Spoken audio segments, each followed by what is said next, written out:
오늘 읽은 시편 126편의 말씀은 성전에 올라가는 노래 가운데 한 시편으로서 1절부터 3절까지는 특별히 우리가 지금 말씀을 나누는 말씀이 바벨론 포로 시대와 바벨론 포로 귀환 시대를 살펴보는 가운데 하나님께서 놀라운 방법으로 70년 만에 바벨론 포로에서 돌이키게 하신 하나님의 놀라운 구원과 회복의 때를, 그 과거를 상기하면서 지금 이 시대에도 다시 한번 회복과 은혜와 그리고 우리 백성들에게 긍휼을 베풀어 달라는 간구의 시편입니다. 하나님께서 우리의 부족함과 상관없이 하나님의 백성이기에 어려움 중에, 고난 중에, 죄악 중에 우리를 때로는 위로하시고 때로는 권면하시며 또 때로는 채찍질하셔서 여기까지 인도해 주신 줄 믿습니다. 지난 6개월도 기쁜 일도 있었고 슬픈 일도 있었고 죄악 중에도 있었고 관계의 어려움 속에서도 있었지만 먼저는 하나님과의 관계를 놓지 않고 가족들과의 관계를 놓지 않고 그리고 직장 선후배와 지인들의 관계를 놓거나 끊지 않고 유지시켜 주시고 여기까지 인도하신 것이 하나님의 특별한 은혜임을 고백합니다. 그래서 과거의 우리의 삶을 지켜주시고 오늘 이 본문에 근거하면 70년 바벨론 포로 속에서 그 놀라운 하나님의 섭리 가운데 하나님의 사람들을 세우셔서 다시금 예루살렘으로 오게 하시고 무너진 성전을 다시 한번 재건하고 수축하셔서 다시 하나님 앞에 잃어버린 하나님의 말씀과 잃어버린 하나님을 위한 제사를 회복할 수 있는 은혜를 주신 것을 바라보면서 우리의 개인적으로, 우리의 교회적으로, 우리의 나라적으로 어려운 이 시국에 주의 섭리와 약속을 붙드는 귀한 시간이 되기를 예수님의 이름으로 축원합니다. 오늘 이 말씀에 몇 가지 요점을 말씀드리고 오늘 이 말씀의 제목처럼 회개의 눈물로 심고 감사의 기쁨을 거두는 삶이 어떠한 삶인지 함께 나누도록 하겠습니다.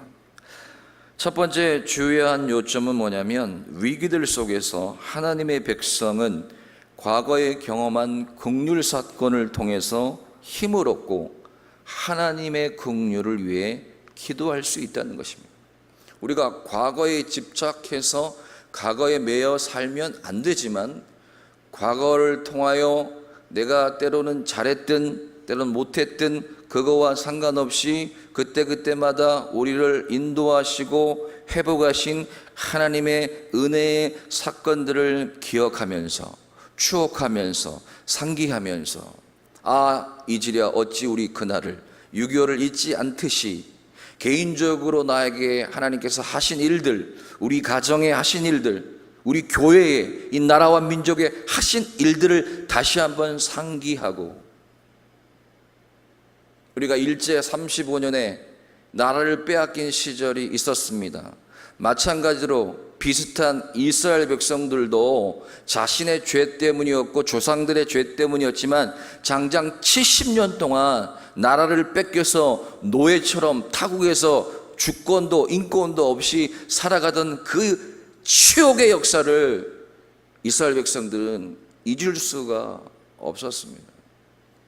근데 더 중요한 것은 그 잊을 수 없는 치욕의 역사 속에서 우리의 잘못과 우리의 죄 때문에 그렇게 됐음에도 불구하고 하나님의 놀라운 구원의 손길로 다시 한번 해방과 회복을 주신 사건을 기억할 때에 현재의 어떠한 어려움이 있고 현재의 어떤 답을 찾지 못할 상황 속에서라도 이스라엘 백성과 더불어 믿는 저와 여러분들은 기도할 수 있다는 것입니다. 아멘입니까?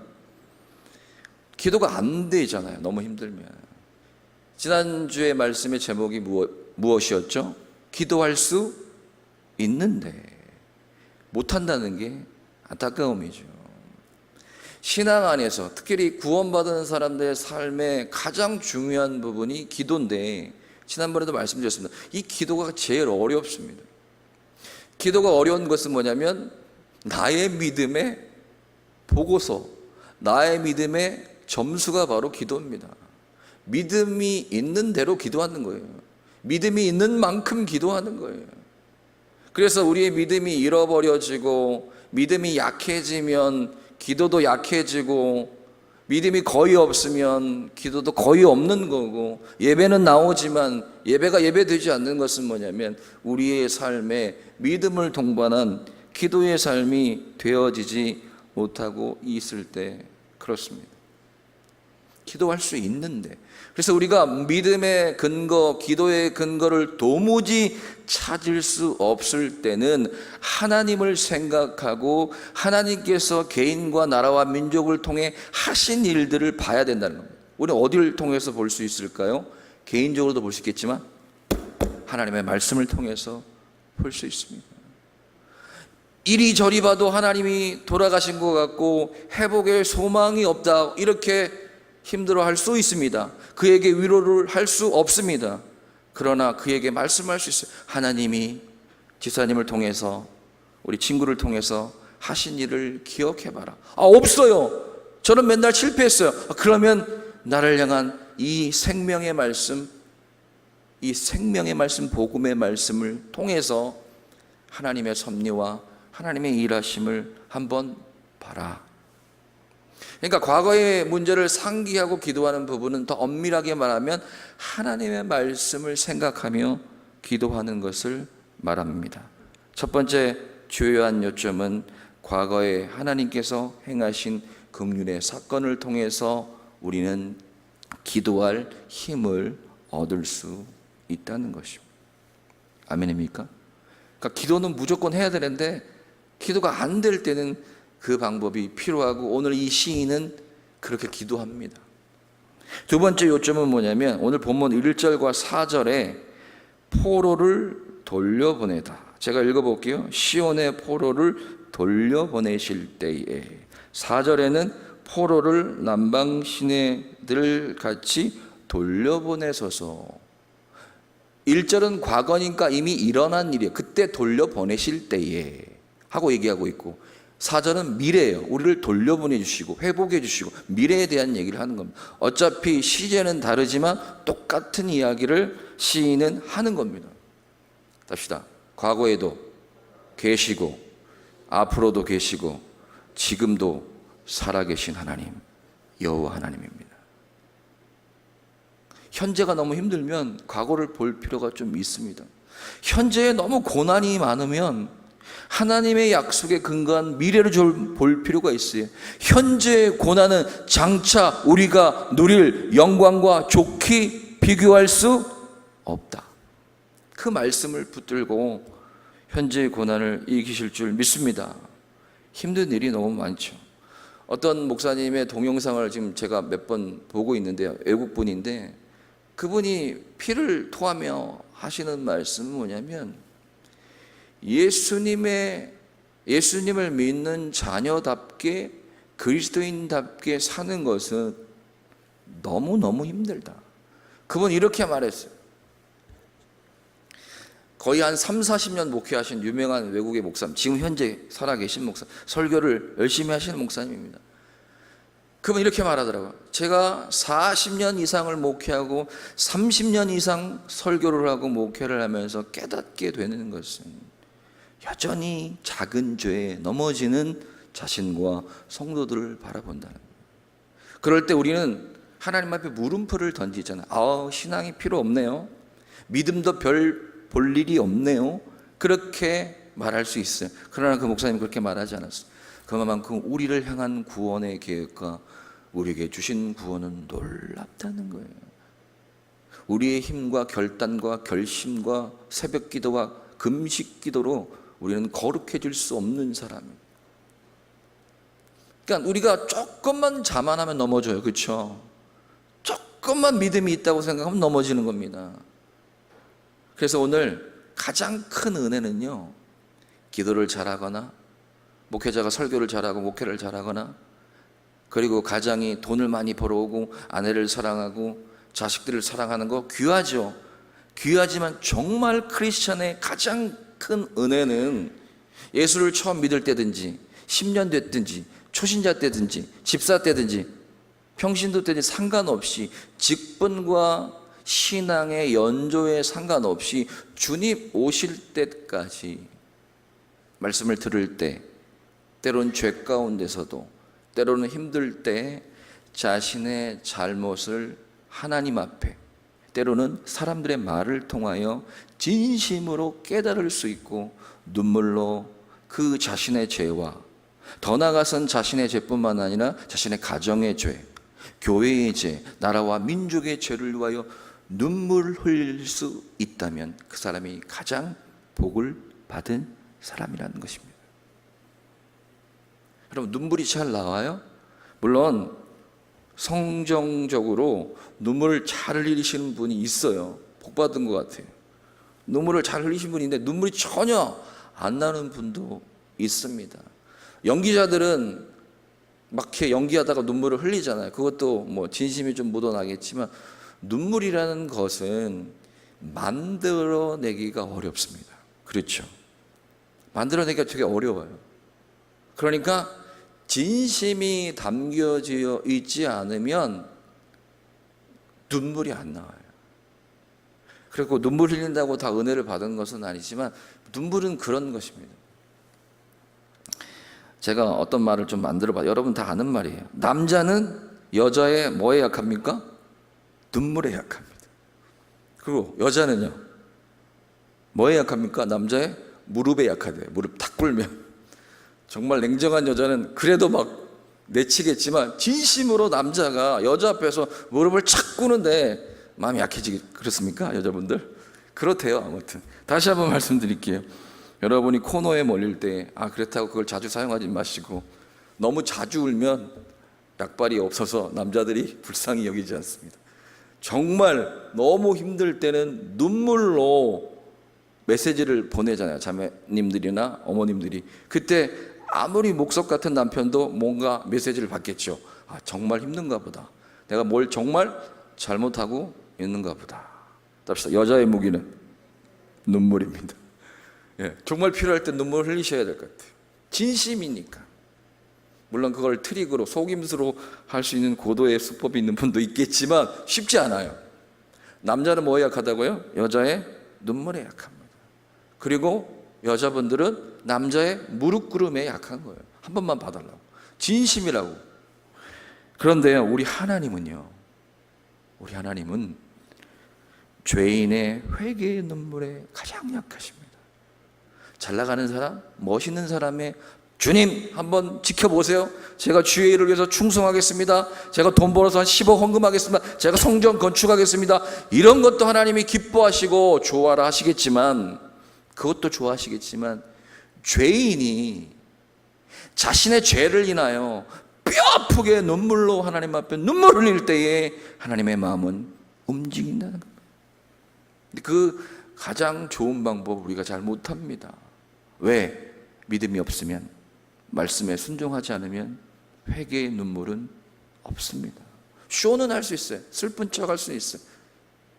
제가 오래전에 우리 섬기던 목사님이 간증집에 책 속에 소개한 글이 있었습니다. 개척교회 38평 지하에 있는 교회에서 목회를 할 때 저도 그 교회를 다녔습니다.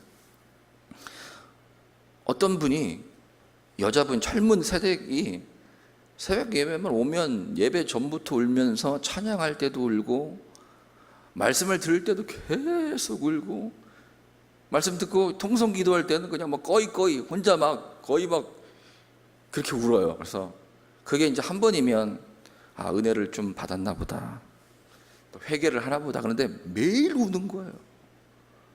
근데 다른 교인이에요. 그래서 한 번은 목사님이 불러서 왜 그렇게 우십니까? 다른 게 아니라 우리 시어머니 때문에 운다고. 너무너무 속상하다. 믿음은 있긴 한데 회개의 눈물이나 하나님의 은혜에 대해서 우는 게 아니고 시어머니 때문에 우는 거예요. 막 하나님 앞에 원망하면서. 그것도 눈물이겠죠. 그러나 그런 눈물 말고 그리고 눈물이 회개의 눈물 말고 우리가 흘리는 눈물이 참 많아요. 뒤에 소개할 겁니다. 우리 한국 사람들은 참 한의 백성들이에요. 그렇죠? 눈물 흘릴 일이 너무 많았어요. 지금은 좀 밥도 먹고 살고 옷도 좋은 옷 입고 자식들도 좀 원하면 학원도 보내고 이런 여유가 생겼지만 눈물의 삶을 살았던 적이 불과 몇십 년, 몇 30년, 한 3, 40년 전에도 어려웠습니다.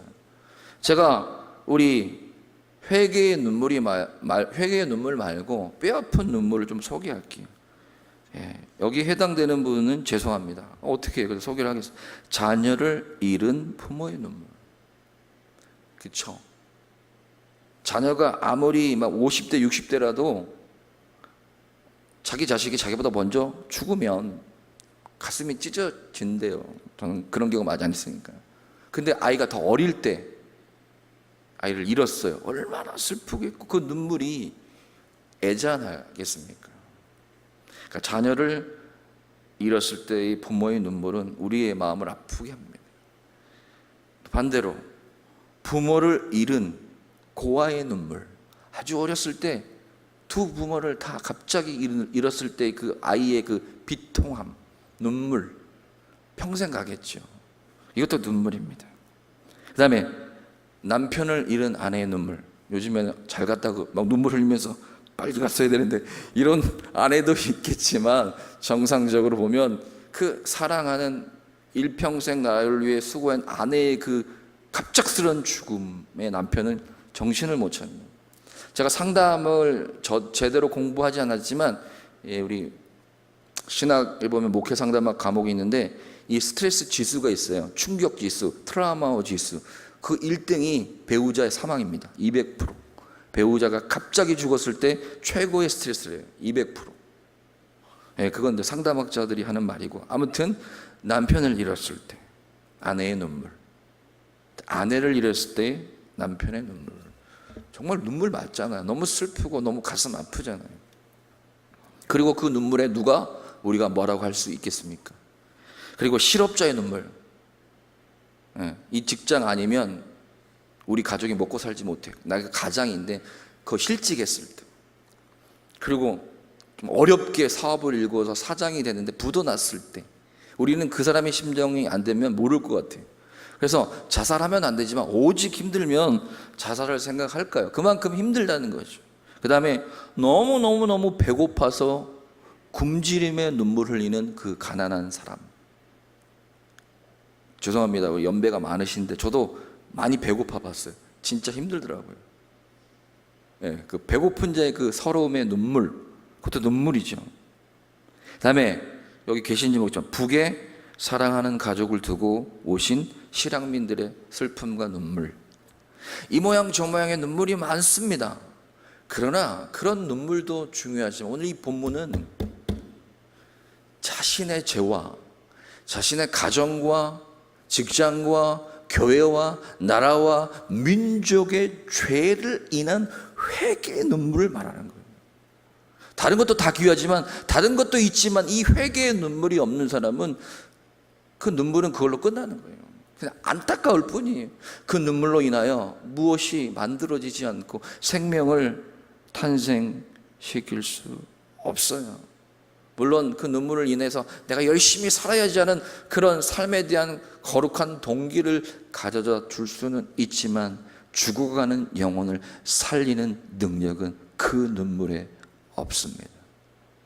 저와 여러분이 여러분의 자신의 죄와 가정의 불순종과 교회와 나라 민족의 죄를 위하여 눈물 흘릴 수 있어서 그 눈물로 인하여 또 다른 생명이 살아나는 생명의 역사의 도구가 되시기를 예수님의 이름으로 축원합니다. 이사야 35장 10절 말씀에 이런 말씀이 있습니다. 여호와의 속량을 받은 자들이 돌아오되 노래하며 시온에 이르러 그들의 머리 위에 영영한 희락을 띠고 기쁨과 즐거움을 얻으리니 슬픔과 탄식이 사라지리로다. 아멘. 여러분, 그것이 영적인 기쁨이든 육신적인 기쁨이든 기쁨이 좋아요, 안 좋아요? 좋죠.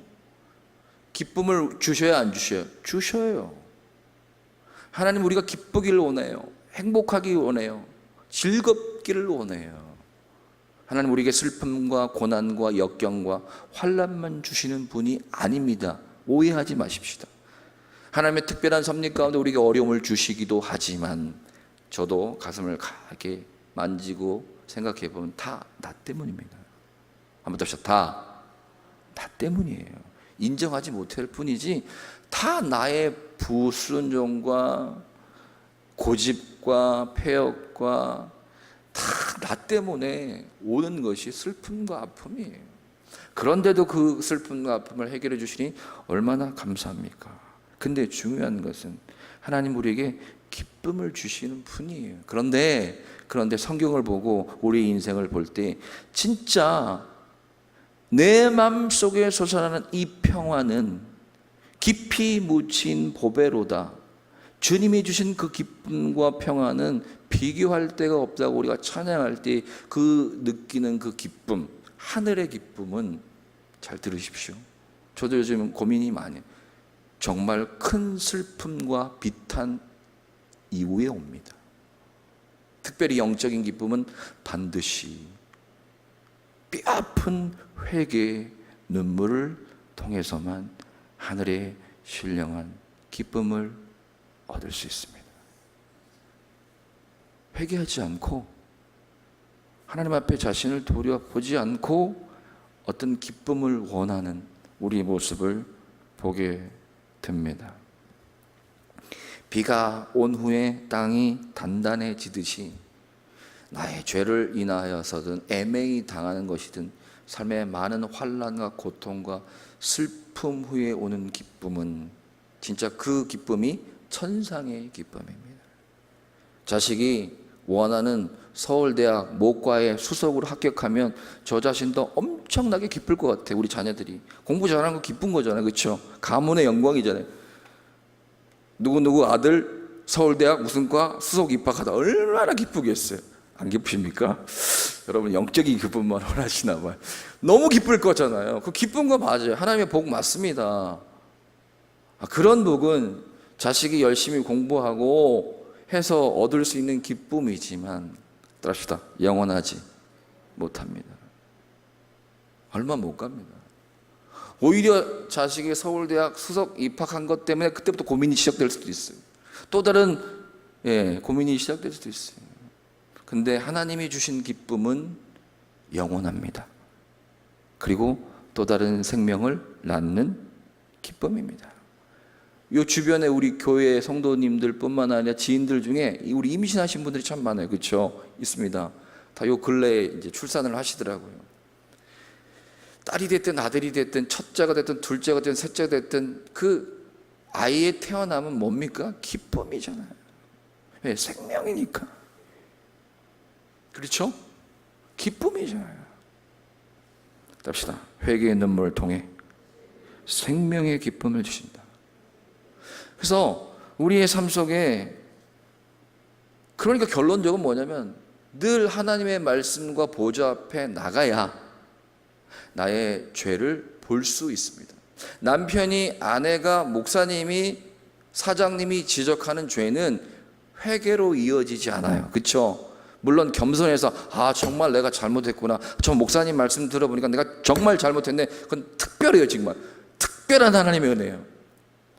제가 듣는 그 설교하는 그 목사님이 그러더라. 성도들은 하나님의 말씀을 통해서 자신의 죄를 깨닫고 자신이 변화되는 경우는 없을 수는 없지만 너무 드물대요. 하나님의 특별한 은혜.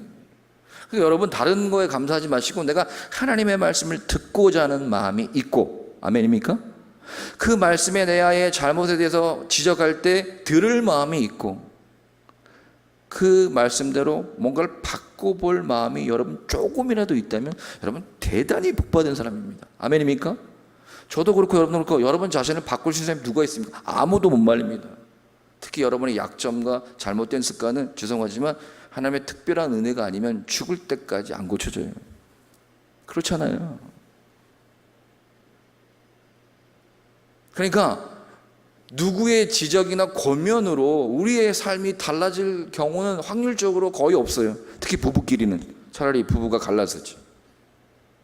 왜냐하면 우리 안에 있는 죄성 때문에 그렇대요. 그 목사님이 아무리 얌전하고 아무리 공부를 많이 해도 나의 죄성이 내 잘못을 하나님과 사람 앞에서 인정하지를 않는답니다.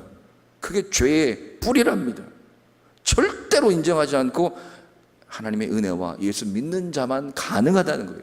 특별히 예수 믿는 자도 성령 충만하고 하나님의 특별한 은혜가 있을 때만 가능하다는 거예요. 아무리 장로 목사고 30년 40년 신앙생활해도 절대로 그 말씀 앞에 머리로는 동의해도 삶으로는 동의할 수 없다는 거예요. 목사님의 말씀이나 하나님의 말씀을 통해서든지 그럼 너무 좋고요. 그게 겸손한 거죠. 여러분, 겸손한 것은 저 자신도 막 부족하고 전 잘못하면 이게 겸손이 아니라 그러니까 다들 교만한 것 같아요. 저도 엄청 교만한 것 같아요. 나 말고 다른 사람들의 충고나 지적에 대해서 기분 나쁘고 뼈 아프지만 그 앞에서는 인정 안 해요. 왜? 기분 나쁘니까. 그러나 집에 돌아가서 혼자라도 그걸 고민하고 그 문제에 대해서 하나님 앞에 기도하는 사람, 정말 겸손한 사람입니다. 근데 별로 없고요. 중요한 것은 그런 말을 그 사람에게 거의 못합니다. 그렇죠? 못하잖아요. 할 수가 없잖아요. 관계가 끊어지거나 좀 불편한 관계가 돼버려요. 근데 죄송합니다. 저 자신이 목회자가 그럴 가능성이 너무 많은 것 같아요. 그렇죠? 가리키는 입장이고 뭔가 나의 약점은 좀 이렇게 커버해야 되는데 성도들이나 주변 사람들의 말을 해주는 분 너무 고마운데 그런 사람이 별로 없을 것 같아요. 아내나 가까운 지인 말고는. 바라고 원하기는 여러분 주변에 여러분을 너무너무 사랑해서 여러분을 정죄하는 게 아니라 사랑하는 마음으로 여러분의 정말 고쳐야 할 어떤 영육 간의 부분을 사랑으로 권면해 주는 사람이 옆에 있다면 그분을 미워하지 마시고 감사하시기 바랍니다. 없어요. 지금 자기 살기도 바쁜데 누가 잘못하면 오지랖이라고 그러죠. 그러나 그게 은혜입니다. 그래서 죄송해요. 목사님들도 다 부족합니다. 어찌 보면 여러분은 더 부족할 수도 있어요. 그러나 하나님이 세우신 하나님의 도구고 방법이기 때문에 웬만하시면 담임 목사님과 리더들이 하는 말을 들으셔야 합니다. 그게 하나님의 말씀에 순종하는 것이더라고요. 정말로 말도 안 되는 말씀과 윤리에 어긋나는 것을 여러분에게 제시하지 않는 한 무조건 순종해야 합니다. 그게 나에게 복입니다. 근데 끝까지 순종 안 해요. 목사님이 그렇게 얘기해도 내가 기도해 보니까, 내가 말씀 읽어 보니까, 내가 어디서 책을 보니까 아니더라. 이게 교만이죠. 차라리 그분은 책을 안 읽고 차라리 영적 경험이 없는 게 더 낫죠. 그럼 듣죠. 모르니까. 어설프게 아니까 말씀을 안 듣는 거죠. 그래서 지금 제가 얘기하는 회개의 눈물로 하나님 앞에 자신의 죄를 인하여 기도하는 것은 아무나 하는 게 아니에요. 특히 이 시대는 더 없어요. 전에는 먹고 살기 힘들고 아까 그분처럼 시어머니가 시집살이를 하든 눈물 흘릴 일들이 많았는데 요즘에는 눈물 흘릴 일이 별로 없어요. 그렇지 않나요?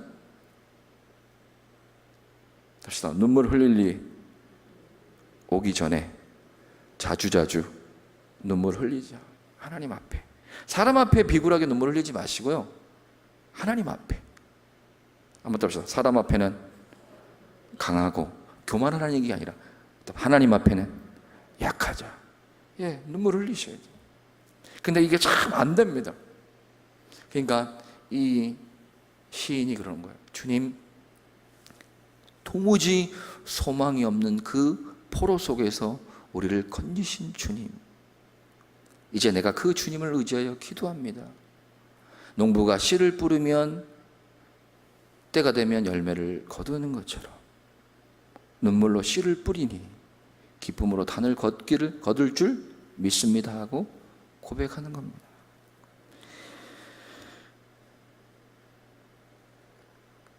이런 말을 제가 한번 묵상으로 여기 한번 적어봤어요. 다 아는 말이에요. 우리의 마음과 정신을 건강하게 하는 것. 여러분, 영혼만 중요한 게 아니에요. 우리의 마음도, 우리의 정신도, 우리 육체도 다 중요하죠. 근데 다 밸런스가 깨지면 막 정신이 없잖아요. 마음도 막 이상하고 몸도 힘들고. 그래서 많은 의사들이 하는 말이 뭐죠? 많은 병의 거의 반 이상은 마음의 문제고 정신의 문제다. 그래서 우리의 마음과 정신을 건강하게 하는 두 가지를 말씀드릴게요. 저도 이걸 많이 사용하려고 합니다. 근데 참 어려워요. 일단 첫 번째가 안 되는 것 같아요. 특히 남자분들은 좀 안 돼서 안타깝습니다. 여자분들은 좋겠어요. 왜? 성향 자체가 그러기가 쉽습니다. 우리의 마음과 정신을 건강하게 하는 두 가지 방법. 왜 소개하냐면 영적으로 똑같기 때문에 그렇습니다. 첫 번째 따라서 수다. 수다를 떠셔야 돼요. 너무 하루 종일 수다 떨면 안 되겠지만 적당한 때에 특별히 편한 지인을, 친구를 만나서 전화든지 문자든지, 그러니까 대화하죠. 그러니까 뭔가 걸림이 없는, 뭔가 눈치 보는 대화 말고요, 편하게 그냥 막 너무 편해서 대화하고 공감하고 피드백하고 웃고 막 때리고 뭐 이러면서 하시잖아요. 그런 자유스러운 수다, 릴렉스, 편하다. 여러분 여자분들 말 막 하면 뭐 편해지잖아요. 그런 수다가 마음과 정신을 건강하게 하는 첫 번째 방법이에요. 마음에 있는 걸 쏟아내니까. 한번 더 합시다. 대화, 공감, 피드백, 웃음, 릴렉스. 한번 쉬어가는 그런 수다 떠는 그런 친구, 모임, 이런 것이 건강한 마음과 정신을 유지하는데 좋은 도구가 된다는 것입니다. 두 번째는 뭐냐면, 이게 핵심입니다. 합시다. 눈물이다. 눈물이에요. 속상해서 눈물을 흘리십시오. 참지 말고. 창피하면 화장실 가서. 그리고 남자분들도 너무 억울하면 우세요. 너무 감사해도 우세요. 근데 저도 눈물이 좀 많은 편인데 눈물이 말라가는 것 같아요. 눈물 잘 안 흘리잖아요. 눈물이 많으신 분은 잘 흘리시더라고. 드라마만 보면 우시더라고. 근데 그런 눈물보다는 진짜 내 마음 안에서 우러나, 물론 억울해서 눈물 흘리는 게 좋은 건 아니지만 너무너무 억울해서 눈물 흘리세요. 너무 억울하다, 너무 원통하다, 너무 감사하다, 너무 내가 잘못했구나. 눈물, 수다, 눈물. 이 두 가지 도구를 잘 사용하시면 마음과 정신이 건강해진답니다. 아멘입니까? 제 얘기가 아니고 전문가들의 얘기. 그러면 이제 잘 들으셔야 돼요. 우리의 영혼을 건강하게 하는 게 있어요.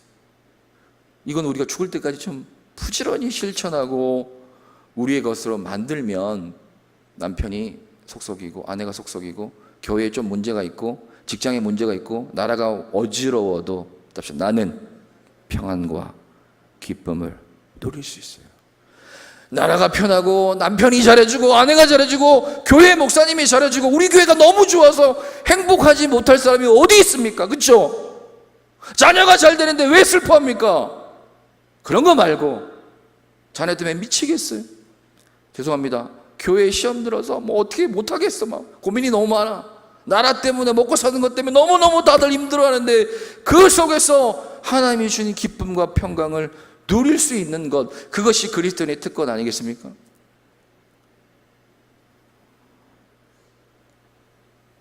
우리의 마음과 정신을 건강하게 하는 첫 번째 수단은 뭐라고요? 수다. 말하는 거 편하게 공감하고, 답시다. 공감하고 공감해 주자. 그런 사람이 많으면 좋을 것 같아요. 우리 성도님들 가운데도 그런 파트너들이 많았으면 좋겠습니다. 우리의 영혼을 건강하게 하는 것은, 한번 합시다. 묵상이다. 자, 설명을 드릴게요. 묵상을 통한 기도인데, 묵상은 하나님의 말씀을 읊조리고 반복하고 생각하는 것이거든요. 쉽게. 그러니까 결국에 뭐냐면 하나님의 말씀으로 하나님과 늘 소통하는 거예요. 그게 기도든 말씀 묵상이든 생각이든. 하나님을 생각하려면 하나님과 관계된 뭐가 있어야 되잖아요. 우리가 어떤 친구랑 만나려면 시간 약속 잡고 체험 몇 시에 체험 카페에서 만나자, 뭐가 도구가 필요하고 차를 마시면서 얘기하는 것처럼 하나님과의 기도의 시간, 묵상의 시간을 정해놓고 단 5분이라도 말씀을 펴고, 아니면 주일날 담임 목사님이 주셨던 말씀을 붙들고 생각을 하고 묵상을 하는 거, 하루에 한 번이라도 그 묵상이 우리의 영혼을 건강하게 하는 방법이랍니다. 근데 많은 믿음의 선배들이, 이 시대의 크리스찬들이 잃어버린 신앙의 큰 유산 중에 하나가 묵상이 사라졌다. 너무 바쁘니까. 너무 좋은 것들이 많으니까. 우리의 영혼을 건강하게 하는 첫 번째 도구가 뭐라고요? 묵상. 그것이 성경 말씀을 읽었던, 주일날 말씀을 들었던, 책에서 봤던 찬양의 가사에 부딪힘이 되든 상관없어요. 하나님을 생각할 수 있고 하나님과 뭔가 교류할 수 있는 그 무엇을 갖고 내가 씨름하는 거예요. 이런 말이 있더라고요.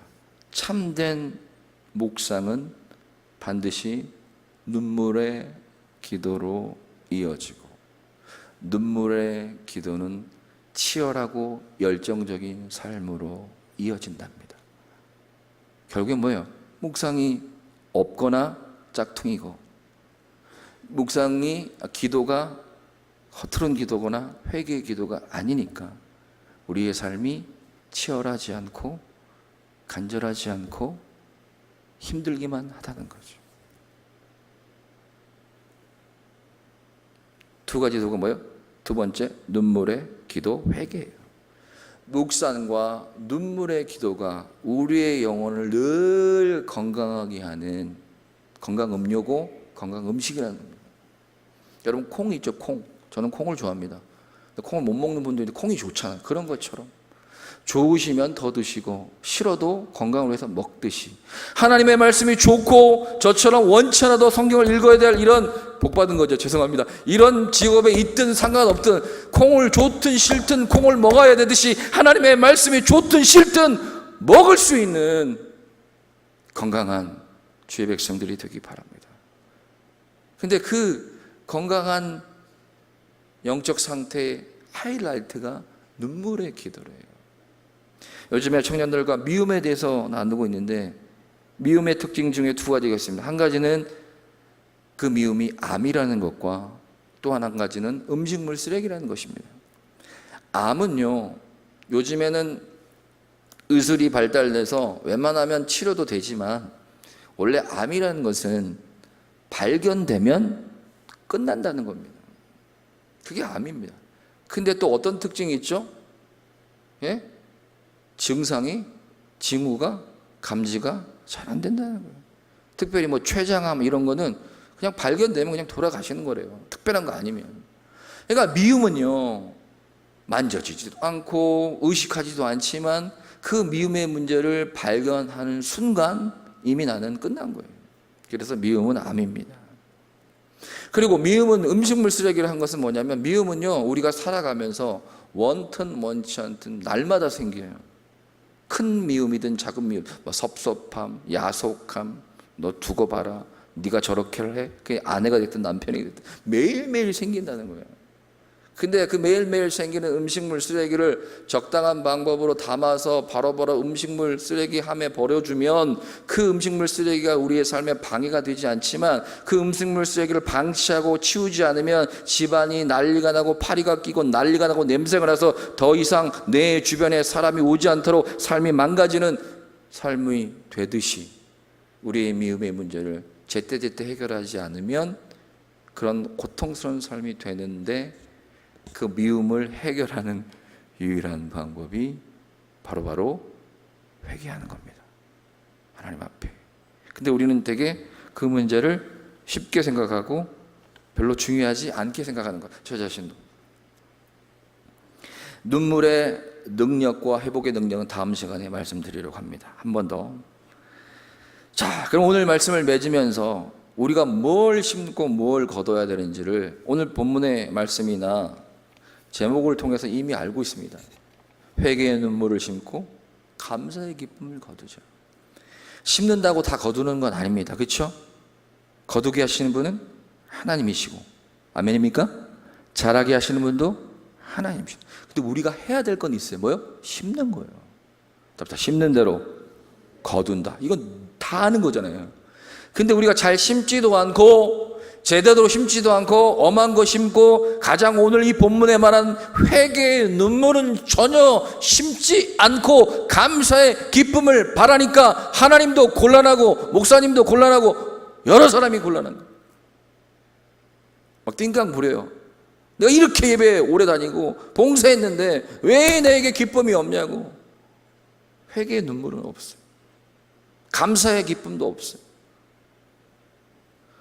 제가 한 5가지 정도 우리가 심고 거두는 걸 소개하고 오늘 말씀 맺으려고 합니다. 다음 시간에 그렇다면 이 눈물이 어떤 능력이 있고 성경의 많은 믿음의 사람들은 어떻게 눈물 흘렸으며 어떻게 감사의 기쁨을 얻는 축복의 주인공이 됐는지 살펴보려고 합니다. 따라해 주세요. 천천히 하겠습니다. 미움을 심으면 살인을 거두고, 두려움을 심으면 절망을 거두고, 불평을 심으면 원망을 거두고, 욕심을 심으면 죄를 거두고, 회개의 눈물을 심으면 감사의 기쁨을 거둔다. 앞에 언급했던 5, 6가지는 우리가 쉽게 하는데 마지막을 잘 못해요. 그러니까 우리가 누구를 미워하고 막 관계가 깨지고 죽이고 싶고 미워하는 사람이 많이 생기는 것은 평소에 우리가 미움의 문제를 잘 해결하지 못하고 미워하고 있는 거예요. 용서하지, 그러니까 미움의 문제를 다른 말로 표현하면 미움이 없을 수는 없죠. 우리가 사람인데 우리에게 나쁜 말을 하거나 해를 끼치면 어떻게 안 미워할 수도 있어요. 근데 용서해야 된다는 거죠. 답사 미움의 해결은 안 미워하는 게 아니라 용서해야 돼요. 미움을 몰아낼 방법이 없어요. 용서야, 예수 그리스도의 십자가의 사랑의 용서가 내 마음 안에 오면 그 미움이 저절로 몰아내지는 나가는 거예요. 기도로도 안 되는 것 같아요. 물론 기도를 통해서 미움을 정복하지만 그 용서할 수 있는 마음을 내게 달라고. 그렇죠? 그럼 용서가 잘 돼요? 안 되잖아요. 솔직히 죽이고 싶잖아. 용서하지 않는 사람은 차라리 그 사람을 죽이는 게 나아요. 왜? 깜빵에 가지만 죽이면 그를 미워하는 문제가 그를 죽이는 거와 동시에 해결됩니다. 해결이 되는 거예요. 근데 죽이지 않으면 계속 미워해요. 밤에도 낮에도 들여도. 심지어 놀러 갔다가도 갑자기 그 사람이 생각나. 또 죽이고 또 죽이고. 두고 봐라. 만나기만 하면 봐라. 내가 성공하기만 봐라. 그게 시어머니일 수도 있고 아내일 수도 있고 남편일 수도 있고 사장님일 수도 있고. 요즘 그런 범죄 있잖아요. 자기가 직장에서 팀장에게 나에게 함부라고 욕을 했다고 살인했어요. 요 근래에 내가 뉴스에 봤습니다. 예, 너무 열받아갖고 죽였대요. 그러니까 미움은 살인이랑 똑같습니다. 차라리 진짜 죽이는 게 낫습니다. 왜? 살인하면 감옥엔 가지만 그를 더 이상 미워하지 않죠. 용서 없이는 예배가 없다. 이런 말씀이 있어요. 자, 미움을 심으면 살인을 거두고 두려움을 심으면 절망을 거둔대요. 여러분 많이 절망하잖아요. 물론 원치 않게 절망에 빠질 때도 있지만 내가 늘 하나님을 믿지 못하고 남편을 믿지 못하고 저 남편 제대로 하겠어 저거? 저 아내 제대로 하겠어? 우리 자식놈들 저거 제대로 하겠어 저거? 우리 사장님 우리 회사 정말 제대로 되겠어? 두려워하니까 절망을 거두는 거예요. 결국에는 내가 심었어요. 그래서 내가 거두는 겁니다. 남을 원망하지 맙시다. 내가 두려움을 심었기 때문에 나의 삶에 절망. Don't be afraid. 두려워하지 말라. 365번이나 말하고 있어요. 성경에서. 왜요? 매일매일 두려워하니까. Don't be afraid. 두려워하지 말라. 놀라지 말라. 또 불평을 심으면 원망을 거둔다. 우리 안에서 원망 막 이게 이런 사람은 늘 불평하는 거야. 집에도 불평, 교회에서도 불평. 우리 교회 왜 이래? 우리 직장 왜 이래? 밥은 왜 이 모양이야? 옷은 왜 이래? 우리가 수시로 불평을 심기 때문에 원망을 거두는 겁니다. 나 때문이에요. 그리고 여러분 말씀 좋은 말씀이죠. 욕심이 잉태한 즉 죄를 낳고 죄가 장성한 즉 사망을 낳는다. 욕심 때문에 죄를 짓고 죄 때문에 죽는 겁니다. 영원히 죽고 살아있으나 산 게 아니에요. 내 욕심 때문에 가정이 깨지고 신앙이 깨지고 이 말씀을 전한 저 자신도 막 아파요. 왜? 쪽쪽 너무 많은 얘기고 저도 아프니까. 여러분의 영육간의 욕심 때문에 죄 가운데 빠지게 되고 그 죄 때문에 여러분 영육간에 망하게 됩니다. 죽게 됩니다. 미움을 심지 말고 두려움을 심지 말고 불평을 심지 말고 욕심을 심지 말고 아멘입니까? 미움을 심었고 두려움을 심었고 불평을 심었고 욕심을 심었을지라도 죄 가운데 있을지라도 하나님 앞에 말씀 앞에 눈물로 나라와 민족과 가정을 위해서 회개의 눈물을 한다면 그 회개의 눈물을 통해서 하나님 앞에 감사의 기쁨의 열매를 맺을 수 있을 줄 믿습니다. 오늘은 맥주 감사절입니다. 저도 부끄럽습니다. 지난 6개월 동안 뭘 심었나요? 심은 대로 지금 우리가 걷고 있는 거고 거둘 겁니다. 지금까지 잘못 심었다면 지금부터라도 영육간에 잘 심어서 눈물을 심어서 기쁨을 거두는 저와 여러분이 되길 원합니다. 그래서 복음성가 찬양처럼 제가 한번 불러보겠습니다. 주께 감사하세 그는 선하시며 인자하심이 영원함이라. 주께 감사하세 그는 선하시며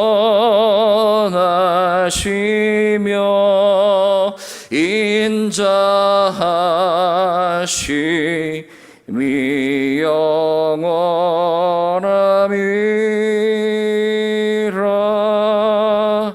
죄를 지었고 어둠 가운데 있었지만 주는 선하셔서 주는 신실하셔서 여기까지 우리를 인도해 주신 줄 믿습니다. 우리가 그 하나님 앞에 할 수 있는 것은 진심으로 감사하는 것밖에 없습니다. 직장을 주셨다고만 감사해야 되겠습니까?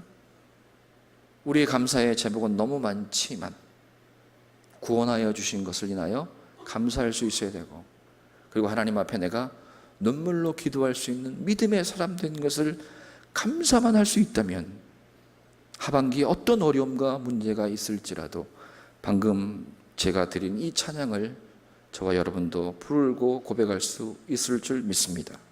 한번 더 합시다. 회개의 눈물로 심고 감사의 기쁨을 거두자.